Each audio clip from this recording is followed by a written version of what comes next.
بسم اللہ الرحمن الرحیم۔ ماہ رمضان ہی وہ مہینہ ہے جس میں قرآن نازل کیا گیا، جو انسانوں کے لیے ہدایت اور ایسی واضح تعلیمات پر مشتمل ہے جو راہ راست دکھانے والی اور حق و باطل کا فرق کھول کر رکھ دینے والی ہے۔ یہ ٹھنڈی ہوا نہیں، استقبال ہے اس مہینے کا جس کی آمد سے پہلے دوزخ بھی ٹھنڈی ہو جاتی ہے۔ خوف خدا دیکھنا ہے تو مسلمان کا دیکھ، جو روزے میں وضو کا پانی منہ میں لے کر بھی پیتا نہیں ہے۔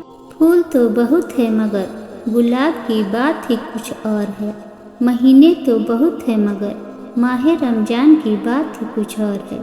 ہم نہ ہوں گے شاید پر اگلے سال بھی آئے گا رمضان، در حقیقت رمضان نہیں انسان ہے مہمان۔ بے زبان کو جب وہ زبان دیتا ہے پڑھنے کو، پھر وہ قرآن دیتا ہے بخشنے کے آئے جب امت کے گناہوں کو، تحفے میں گناہگاروں کو رمضان دیتا ہے۔ دل میں پھر سے خوشیوں کا پیغام آیا، مبارک ہو مومنو پھر سے رمضان آیا۔ اے ماہ رمضان، چند دنوں کے بعد تم رخصت ہو جاؤ گے، تم دوبارہ لوٹ کر آؤ گے، لیکن معلوم نہیں ہم ملیں گے یا نہیں۔ اے اللہ، ہمیں حسن خاتمہ کی توفیق عطا فرما، ہمیں ہمارے والدین اور تمام مسلمانوں کی مغفرت فرما۔ یا اللہ، تجھے آنے والے اس رمضان المبارک کی رحمتوں کا واسطہ ہمارے گھروں میں خوشحالی پیدا کر دے اور یہ بابرکت مہینہ خیر و عافیت کے ساتھ نصیب فرما۔ اے ماہ رمضان، آہستہ چل، ابھی کافی قرض چکانا ہے، اللہ کو کرنا ہے راضی اور گناہوں کو بخشوانا ہے۔ کچھ خواب ہے جن کو لکھنا ہے اور تعبیروں کو پانا ہے، اپنے کچھ آنگنوں میں خوشیوں کے دیپ جلانا ہے، کچھ توبہ کرنا باقی ہے اور رب کو ہم نے منانا ہے، جنت کا کرنا ہے سودا، جہنم سے خود کو بچانا ہے۔ اے ماہ رمضان، آہستہ چل۔ حضرت عائشہ صدیقہ رضی اللہ تعالیٰ عنہ فرماتی ہے، جب رمضان کا آخری عشرہ آتا تھا تو حضور اکرم صلی اللہ تعالیٰ علیہ وسلم اپنے تہبند کو مضبوط باندھ لیتے تھے، یعنی خوب محنت اور کوشش سے عبادت کرتے اور رات بھر عبادت کرتے تھے اور اپنے گھر والوں کو بھی عبادت کے لیے جگاتے تھے۔ عید کے آنے کی خوشی سے زیادہ رمضان کے جانے کا دکھ ہے۔ اگلے رمضان تک زندگی پتہ نہیں ہو یا نہ ہو، اللہ ہمیں بخش دے۔ اللہ تعالی ہماری دعائیں قبول فرمائے اور ہمیں اس مقدس مہینے کی برکتیں عطا فرمائے۔ کائنات میں کوئی اتنی شدت سے کسی کا انتظار نہیں کرتا جتنا اللہ اپنے بندے کی توبہ کا کرتا ہے۔ رمضان مبارک۔ مانگ لو گڑ گڑا کر خدا سے، ابھی مغفرت سستی ہے، کہتے ہیں کہ رمضان میں رب کی رحمت برستی ہے۔ فرمانے مولا علی علیہ السلام، مجھے عبادت میں دو چیزیں بہت پسند ہے، سرد موسم میں فجر کی نماز اور گرم موسم میں رمضان کے روزے۔ کیا خوب عبادت بخشی ہے تو نے، ایک روزے میں صبر بھی، شکر بھی، فکر بھی، ذکر بھی، نعمت بھی اور سب سے بڑھ کر رحمت بھی۔ رسول اللہ صلی اللہ علیہ وسلم نے ارشاد فرمایا، جس نے رمضان کے روزے فرض سمجھ کر ثواب کی امید سے رکھا وہ بخشا گیا۔ رسول اللہ صلی اللہ علیہ وسلم نے ارشاد فرمایا، ہر چیز کی زکوٰۃ ہوتی ہے اور جسم کی زکوٰۃ روزہ ہے۔ یا اللہ، تجھے آنے والے اس رمضان المبارک کی رحمتوں کا واسطہ ہمارے گھروں میں خوشحالی پیدا کر دے اور یہ بابرکت مہینہ خیر و عافیت کے ساتھ نصیب فرما۔ اللہ آپ کو ہر قسم کی منفیات سے بچائے اور تمام چیلنجوں سے محفوظ رکھنے کے لیے ہمیشہ موجود ہے۔ آپ کو رمضان کی بہت بہت مبارک ہو۔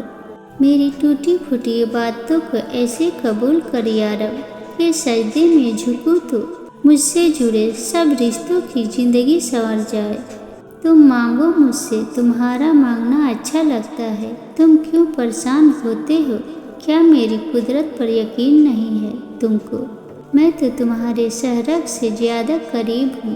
جب تم اپنی ماں کی نیت پر شک نہیں کر سکتے تو اس پر کیسی بے یقینی جو تم سے 70 ماؤں سے بڑھ کر محبت کرتا ہے۔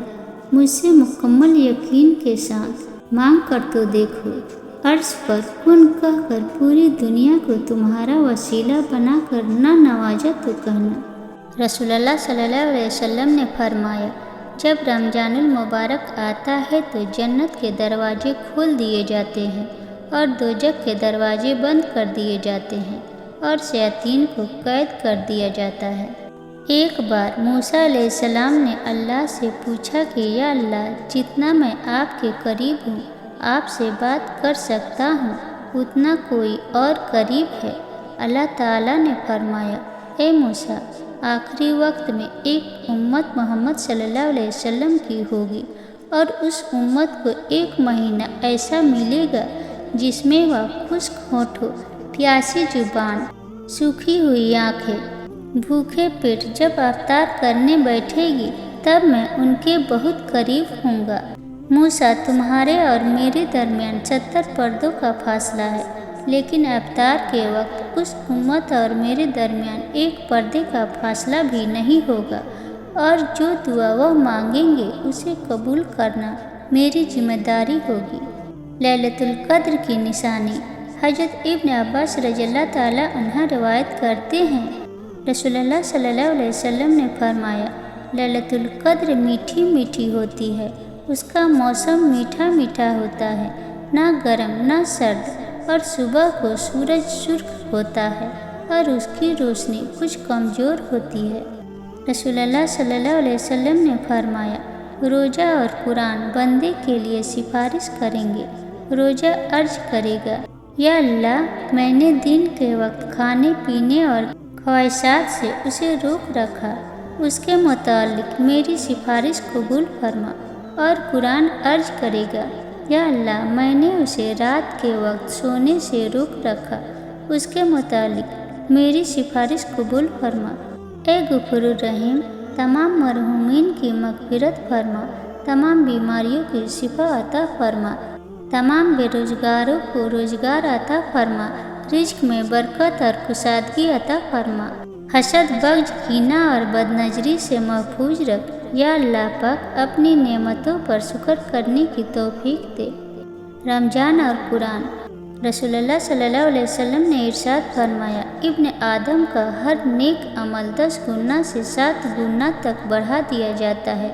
اللہ سبحانہ وتعالی فرماتے ہیں، سوائے روزہ رکھنے کے، کیونکہ روزہ میرے لیے ہے اور میں ہی اس کا بدلہ اپنے شایان شان دوں گا، کیونکہ وہ اپنی خواہشات اور کھانے پینے کو میرے لیے چھوڑ دیتا ہے۔ ایک شخص نے رسول اللہ صلی اللہ علیہ وسلم سے عرض کیا، یا رسول اللہ صلی اللہ علیہ وسلم، کون سا صدقہ سب سے افضل ہے؟ نبی کریم صلی اللہ علیہ وسلم نے ارشاد فرمایا کہ وہ صدقہ جو تم تندرستی کی حالت میں دو، جبکہ تمہیں دولت کی حرص ہو، تنگ دستی کا خوف ہو۔ اگر یہ ویڈیو آپ کو پسند آئی ہو تو ویڈیو کو لائک اور چینل کو سبسکرائب کرنا نہ بھولیں، اور کمنٹ میں اپنا سجھاؤ ضرور دیں۔